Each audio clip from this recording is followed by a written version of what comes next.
ये देखिए, विभा किचन में आपका स्वागत है। मैं विभा स्वागत करती हूँ कुछ वीडियो के साथ। आज अपनी बिहारी थाली बनाऊँगी मैं। तो ये आलू और परवल की सब्ज़ी है। परवल को भून लिए हैं अच्छे से हम, देखिए खूब अच्छे से इसको भून लिए हैं, छील कर धोकर काट कर आलू बॉयल कर ले लिए हैं। अपने परिवार के हिसाब से, आप लोग अपने परिवार के हिसाब से परवल और आलू लीजिएगा। तो कुछ वीडियो हमारा स्किप हो गया है, लेकिन कुछ मैं दिखाती हूँ। और ये क्या है? ये है दाल। तो आज मैं दाल पूड़ी बनाऊंगी, खीर, दाल पूड़ी और ये आलू परवल की दम।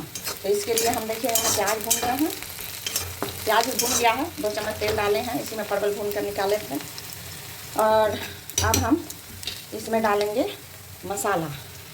तो मसाला में अदरक, लहसुन, धनिया, जीरा, काली मिर्च और अदरक, लहसुन, धनिया, जीरा, काली मिर्च, यही है जो बेसिक मसाले हमारे किचन में होता है ना, वही है। कोई भी एक्स्ट्रा मसाला नहीं है। और लाल मिर्ची पाउडर और कश्मीरी मिर्च, ये सब हम मिक्सी में पीसे हैं। मिक्सर ग्राइंडर में हम इसको ग्राइंड कर लिए हैं। थोड़ा सा हल्का मोटा इसको रखे हैं मसाला को, ताकि सब्ज़ी का फ्लेवर पार्टी के जैसा आए। तो अब हम बना रहे हैं सब्ज़ी। और टमाटर लिए हैं 2, इसको कट कर लेते हैं। टमाटर कट कर डाल दिए हैं इसमें। अब हम इसमें स्वाद के अनुसार नमक डालेंगे।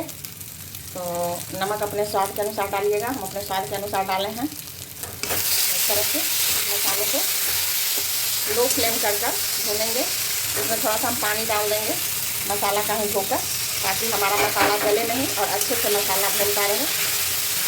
तो बस आलू परवल की सब्ज़ी सभी बनाते हैं, पर हम जो बनाते हैं वो हम आपके साथ साझा किए हैं। ये चना का दाल है। तो हम 2 कप लिए थे, चाय वाले कप से। अपने अनुसार आप जितना चाहें, जितना फैमिली हो उस तरह से बनाइएगा। इसको बॉयल कर लिए थे पहले 1 सीटी, ज़्यादा पानी डालकर उसमें थोड़ा सा नमक डालकर बॉयल कर लिए थे। और ये लहसुन का पेस्ट थोड़ा डाले हैं। 1 चम्मच काली मिर्च का पाउडर भी हम डाले हैं इसमें, दरदरा कूट कर, और 2 हरी मिर्ची। और अब हम इसमें नमक डालेंगे। तो इसमें नमक डालकर इसको मिला देंगे। बस ये हमारा दाल तैयार हो जाएगा। तो दाल पूड़ी के लिए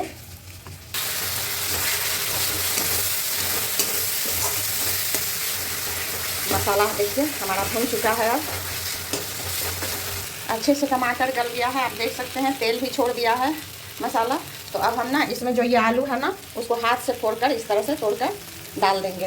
आप चाहें तो काट कर भी डाल सकते हैं, पर हम इसी तरह हाथ से तोड़कर डालने से ना इसमें ग्रेवी अच्छे से पहुंचता है, तो ज़्यादा स्वाद लगता है। दोनों का स्वाद और फ्लेवर अलग हो जाता है, कटे हुए का और इस तरह से तोड़ा हुआ का। तो मसाला में ना हम कोई भी जो बेसिक मसाला हमारे किचन में है ना, उसी से हम आलू और परवल की टेस्टी सी सब्ज़ी बनाएंगे। इसमें कोई गरम मसाला वगैरह नहीं देंगे। वही अदरक, लहसुन, धनिया, जीरा, आप चाहें तो पाउडर के साथ भी इसको बना सकते हैं। हम थोड़ा पीस लिए थे, हमारे पास गोटा था, तो उसका स्वाद पीसा हुआ का ना कुछ अलग टेस्ट देता है। तो आप हो सके तो अगर तो पीस कर डालिएगा एक बार ज़रूर मेरे तरीके से। और इस तरह से आलू को डालकर मसाले के साथ थोड़ी देर भूनेंगे। तो 2 मिनट इसको हम अच्छे से, आलू को अलग से भूनने की भी ज़रूरत नहीं है, क्योंकि विभा ना अपने किचन में झटपट सी वाली रेसिपी लेकर आती है आप लोगों के लिए। तो आप इस तरह से मसाले के साथ भी भून देंगे ना, तो ये बहुत टेस्टी लगेगा। आप इस तरह से भी इसमें ग्रेवी लगाकर इसको पूड़ी के साथ, चावल के साथ, रोटी के साथ खा सकते हैं। पर मैं आलू और परवल की सब्ज़ी बना रही हूँ, तो इसमें परवल डालूँगी। देखिए बस हो गया। और अब हम इसमें पानी डालेंगे। रस्से वाली सब्ज़ी हम बनाएंगे, क्योंकि दाल पूड़ी और खीर में ना बिहारी थाली होता है ये, तो इसमें ना रस्से वाली सब्ज़ी अच्छी लगती है। तो हम थोड़ा ग्रेवी ज़्यादा लगा रहे हैं, आप अपने हिसाब से ग्रेवी लगाइएगा। और इसको आप ढककर 2 से 3 मिनट तक लो टू मीडियम फ्लेम पर खौलाएंगे। देखिए हमारा सब्ज़ी बनकर रेडी है। कितना अच्छा कलर आया है। आप सोच सकते हैं कि इसका टेस्ट कितना अच्छा होगा। आप जब इस तरह से बनाएंगे तभी पता चलेगा। तो हमारे साथ बने रहिए, हमारी बिहारी थाली के साथ हम आगे भी दिखाते हैं आपको। अब हम पूड़ी का आटा लगा लेंगे। इसमें कुछ भी तेल उल नहीं डालेंगे, ज़्यादा तेल का यूज नहीं करेंगे। इसमें नमक सिंपल सा डाल के थोड़ा सा इसको मिला लेंगे, और बस नॉर्मल पानी जो होता है घर का, उससे इसको गूँथ लेंगे। तो हम नमक डालकर आटा सान लिए हैं। और अब हम इस तरह से एक पेड़ा लेंगे और इसको अंगूठा के सहायता से इस तरह से अंदर के ओर होल करेंगे, मतलब गड्ढा करेंगे इस तरह। और इसमें अब हम जो दाल तैयार कर कर रखे हैं ना, इसमें नमक, काली मिर्च, लहसुन सब मिलाए हैं, चना का दाल बॉयल कर कर, तो इसको अब इसमें इस तरह से भरेंगे। देखिए इसी तरह से अभी हम भर भर कर कुछ पेड़े बनाकर रख लेते हैं, फिर एक ही बार गैस की तरफ जाकर हम उसको छानेंगे।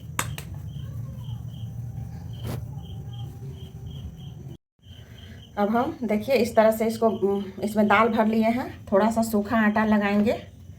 चाहे तो आप इस पर तेल लगाकर भी इसको बेल सकते हैं, और हाथ से ना इस तरह से इसको थोड़ा सा हल्के हाथों से प्रेस करेंगे, ताकि ना ये फटे नहीं और दाल इससे बाहर ना निकले, नहीं तो तेल में दाल निकल जाता है, तेल गंदा हो जाता है। तो इस तरह से, और अब हम इसको हल्के हाथों से बेल लेंगे। देखिए इस तरह से हम इसको बेल लिए हैं, कहीं से भी फटा नहीं है। तो अब हम इसको बाकी जो आटा है उसको हम झाड़ लेंगे और इसको एक तरफ साइड करेंगे। फिर हम दूसरा जो भर कर रखे हैं उसमें भी थोड़ा सा सूखा आटा लगाकर और इस तरह से हाथ से इसको प्रेस कर कर चारों तरफ से एक जैसा, और इसको भी हल्के हाथों से बेल कर। आज हम 2 तरह की पूड़ी आपको बनाना बताएंगे। एक कढ़ाई में, जो देखिए कढ़ाई चढ़ाकर हम तेल डाल दिए हैं, इसमें तेल हमारा गर्म हो गया है, तो इसको लो फ्लेम पर ही हम फ्राई करेंगे, एकदम लो फ्लेम पर, ताकि पूड़ी हमारा अंदर से भी सीखे और बाहर से भी। ये देखिए। और एक हम तावा में बनाकर आपको दिखाएंगे, जो कम ऑयल खाना पसंद करते हैं उनके लिए। तो देखिए इस तरह से इसको पलट देंगे, पलट कर फिर दोनों तरफ से इसको सेक लेंगे। देखिए कितने अच्छे से ये पूड़ी ना फूल गया है, एकदम फूल कर। देखिए ये फट गया है यहाँ से थोड़ा सा, मतलब दाल नहीं निकला है, लेकिन एकदम खस्ता है ये पूड़ी। देखिए इस तरह से लाल लाल कर कर इसको हम इसमें से फिर निकाल लेंगे। इसी तरह दूसरा भी छान कर हम आपको दिखाते हैं। ये देखिए ये दूसरा पूड़ी भी हमारा इस तरह से गुब्बारे की तरह देखिए ये फूल गया है, देख सकते हैं आप। इसमें हम आटा में ना कोई भी मोइन नहीं डाले थे, तेल नहीं डाले थे, बिल्कुल नहीं। केवल आटा को ना अच्छे से गूँथना है, मतलब बढ़िया से इसका डो बनाना है, जैसे रोटी पराठा का डो बनाते हैं, बस उसी तरह। टाइट आटा नहीं लगना चाहिए। देखिए कितना सुंदर हमारा पूड़ी एकदम फूल गया है और अंदर बाहर सब सीख जाएगा। आपको हम दिखाते हैं। तो ये तो रहा ऑयल वाला, और एक कम ऑयल में भी हम आपको अभी बनाकर दिखाते हैं। वैसे बिहार में ना ज़्यादा हम लोग के यहाँ दादी नानी सब यही पूड़ी खाती थी, छाना हुआ ही। तो पहले तो लोग हेल्दी फूड खाते थे, तो इसलिए तेल भी खाते थे, तो कोई दिक्कत नहीं था। अभी थोड़ा सा प्रॉब्लम हो जाता है, लोगों को ऑयल नहीं खाना चाहते हैं। तो अब हम आपको तावा में बनाकर दिखाते हैं। देखिए ये तावा हम चढ़ा दिए हैं, ये हमारा गर्म हो गया है तावा। और इसको ना जैसे आलू का पराठा और सत्तू का स्टफ्ड पराठा बनाते हैं, उस तरह से आप इसको बेल लीजिए अच्छे से, और बेल कर इसको हम तावा में इस तरह से सेकेंगे। और ये देखिए ये पूड़ी ना इतना सुंदर हुआ है, अभी तक फूला हुआ है। आप देख सकते हैं कितना अच्छा सिका है और अभी तक ये फूला हुआ है। देखिए देखिए। तो ना विभा किचन में ना अच्छी अच्छी रेसिपी हम बनाते हैं, और जो खुद बनाते हैं खाने के लिए ना, वही हम आप लोग के साथ भी शेयर करते हैं। तो आप हमारे साथ बने रहिएगा, विभा किचन को लाइक और सब्सक्राइब करते रहिएगा। इसकी थाली लगाकर मैं आपको दिखाती हूँ। तब तक ये देखिए ये भी इस तरह से एक तरफ जब थोड़ा हल्का सीख जाएगा तो इसको हम पलट दिए हैं। अब इसमें हम ना सरसों तेल से बनाएंगे, रिफाइंड ऑयल नहीं खाना चाहिए ज़्यादा। तो हेल्दी रखने के लिए इसको हम घी लगाइए। तो घी तावा में जल जाता है, तो उसको बाहर निकाल कर अच्छे से सेक कर और बाहर निकाल कर घी लगाइए। नहीं तो आप इसमें सरसों तेल यूज कीजिए। सरसों तेल में हम पूड़ी बनता है टेस्टी, सत्तू का हो या मतलब पराठा, सत्तू का हो या आलू का हो या दाल का हो, आप सरसों तेल में बनाकर खाइए। हेल्दी भी रहेगा और टेस्टी भी अधिक लगेगा। तो देखिए अब इसको हम बनाकर दिखाते हैं। तब तक हम दूसरा पूड़ी भी बेल लेते हैं। इस तरह से इसको भर लिए हैं, इसको हम यहाँ बेल लेंगे। तो देखिए हमारा इधर सिक गया है ये, हम सेक लिए अच्छे से एक तरफ। अब हम इसमें सरसों तेल मतलब डालेंगे। कम डालिए, 1 चम्मच आधा चम्मच जो डालना है, जो जितना खाते हो उस हिसाब से डालकर बनाइए। और इसको इस तरह से अच्छे से हम सेक लेंगे दोनों तरफ से। बहुत टेस्टी, ये तो मुझे बहुत पसंद है, क्योंकि ना मेरी दादी यही पूड़ी खाती थी इस तरह से बनाकर तावा में। बाकी छान कर घर में लोग खाते थे, कुछ लोग इस तरह से। ये वाला ना हमको बहुत टेस्टी लगता है जो तावा में बनाते हैं हम। को बहुत अच्छा लगता है। ये खीर के साथ, सब्जी के साथ, अचार के साथ, किसी भी के साथ खाइए, ये बहुत अच्छा लगता है।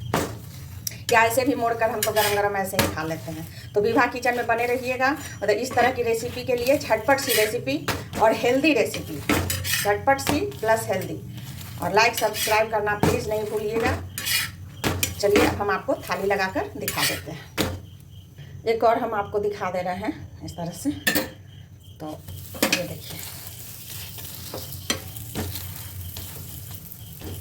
इस तरह से इसको अलटते पलटते हुए